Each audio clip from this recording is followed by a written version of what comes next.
Peter Brown slung a shovel over his shoulder and stepped off into the night with 1,000 other men. No torches, no talking. Just the sound of boots on packed earth as a column of colonial soldiers crossed the Charlestown Peninsula on a June night in 1775. They carried shovels as often as muskets. Orders were whispered, not spoken. Take the hill before the British do. The men stopped. Brown drove his shovel into the ground. Others followed. Dirt flew. The hilltop fluttered with life as 1,000 tireless ants carved a square fort out of ordinary soil. Dawn was their enemy, revealing the night's labor. With the sun came the brutal naval fire of the British fleet. They were on the wrong hill. In the dark, the officers called an audible and redirected the men to Breed's Hill instead of Bunker Hill. The taller hill was more defensible. It channeled the increased threat into the furious energy building the fort and the breastworks.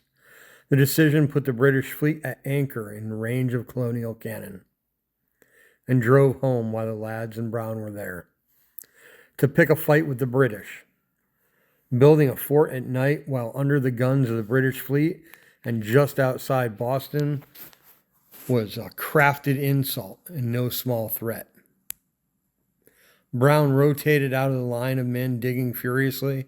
His arms burned and shoulders ached. A boy brought him water.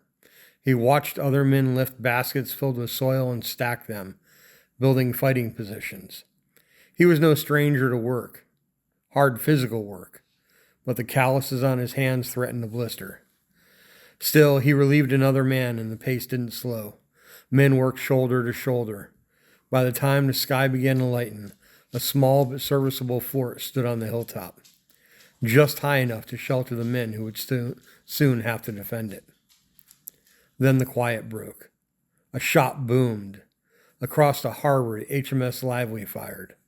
The ball blew through the Billericay private. He never even knew it. The British spotted the new position and marked the range. Men ducked, officers shouted. Colonel William Prescott climbed on top of the earthwork, and he walked its edge as if daring the cannon to hit him. The message was clear. Hold steady, the real test was coming. Below the hill, British ships repositioned. Infantry units began forming along the waterfront in Boston, but the river and the tide spoke up and stalled the crossing, kept the mighty ships from sweeping the hill clean. The delay gave the colonists time. Men stretched their line down the slope and built a makeshift barrier from fence rails and stone. It wasn't pretty, but it would slow an advancing column. Every minute the British waited, the Americans added yards of defense. When the British moved, it did so with precision and mistakes that belied the expertise of that army. They landed with the wrong size ammunition for their field guns. They stopped to eat. From the hilltop, colonial soldiers watched an army of redcoats form ranks that shone in the afternoon sun, then stop again as officers sorted out the confusion. The lull widened the colonists' window, allowed for more digging, more reinforcing, and more time for the fear to settle into resolve. When the British advanced, it was against the improvised fort. Brown's defensive position where rest was scarce, and the interminable strain of waiting was weighing down on defenders. The afternoon sun beat down as smoke from the burning town of Charleston drifted across the slope. The British advance came in 3 waves, each more costly than the last. British gunners set Charleston on fire just a few minutes earlier. Incendiary shells targeting colonial marksmen. The flames crawled through colonial homes at the base of the hill, and British infantry started marching around 3:30 p.m. They came in straight lines, disciplined, fighting with terrain, the uneven ground, waist-high grass, rocks, holes. Fences forced the famed Brits to break ranks and climb over. Heavy packs over wool uniforms drove home the unpleasantness in which they marched. Colonial officers held their fire. The lines of redcoats approached. "Steady, men," an officer called out. Brown gripped his musket and dried his hands on his pants. It wouldn't do to have sweaty hands when reloading. The Brits came closer. "Don't fire until you see the whites of their eyes," someone yelled. Brown didn't know who. He checked his gear even though there was nothing he could do if there was a problem. The fight was here. Fire! New England units at the top of the rise and along the rail fence felt the kick of their muskets, and smoke obscured the British. The volley hit with devastating effect. Entire front ranks of grenadiers and light infantry dropped. The lines buckled and then broke.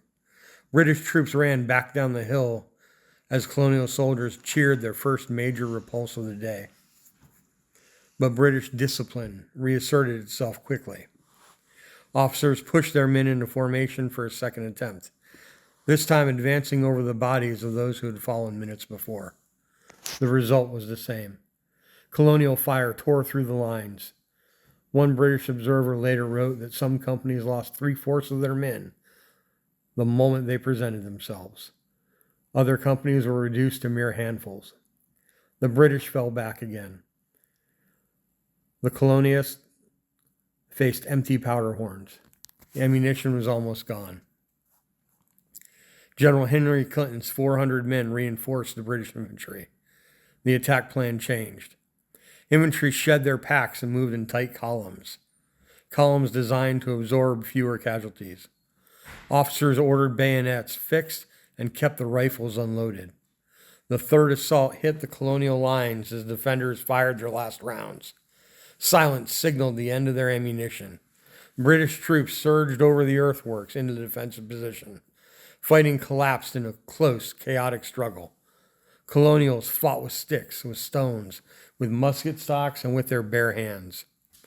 Colonel William Prescott, one of the last officers inside the fortification, parried bayonet thrusts with his sword as men continued to fall around him. Major General Dr. Joseph Warren was killed in the melee. The order was given. Retreat. The fort was lost. What could have become a rout turned into a controlled withdrawal. Units along the fence rail led by Colonel John Stark and Captain Thomas Knowlton held their ground and delivered steady, accurate fire, shielded the main body as it pulled back. Their stand prevented the British from cutting off the retreat. The British leaders acknowledged the discipline. General John Burgoyne, watching from Boston, wrote that the retreat was no flight. It was an even, covered withdrawal with bravery and military skill. Most of the colonial casualties occurred later. At Charlestown Neck, a narrow strip of land swept by British artillery. Still, the bulk of the forts reached safety. In Cambridge, colonial units treated the wounded and counted the losses. The mood was far from defeated. They proved that provincial troops could stand against the best professional army in the world. They had also learned how little room for error remained. Powder had run out. Reinforcements never arrived. British forces held the ground, but at a price their own commanders viewed with alarm. General Clinton later wrote that a few more such victories would have shortly put an end to British domination in America. For the colonists, the victory was propaganda. The Battle of Bunker Hill sounded better. Poetic. The stories were written before Brown ever picked up his shovel. The first act closed with a successful, desperate stand.